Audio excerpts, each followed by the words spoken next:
Ognuno di voi deve rischiare qualcosa. È questo il leitmotiv di Beppe Grillo. Chiunque viva con insofferenza il mondo della politica deve avere il coraggio di rischiare del proprio per cambiare le cose. È la chiamata alle armi, al voto della lista civica Trieste 5 Stelle. In attesa del risultato delle urne, 2000 persone rispondono a quella di Grillo, che arringa la folla in quello che ormai non si può definire più uno spettacolo comico, ma un vero e proprio comizio. Schierata alle spalle dello showman genovese, la squadra in lizza per le comunali di Trieste, con Paolo Menis candidato a sindaco. Prima di salire sul palco, Grillo ci accoglie nel suo camper per spiegarci perché la sua civica rappresenti un modo diverso di intendere la politica. La maggior parte delle liste sono finte, si mettono d'accordo poi quando vanno al ballottaggio per votare la destra o la sinistra.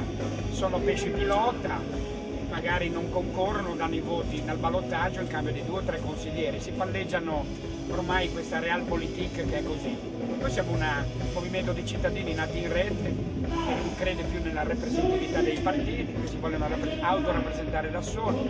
Abbiamo un programma, sono giovani, è una meraviglia, un programma che ci hanno copiato tutti e noi ne siamo assolutamente fieri.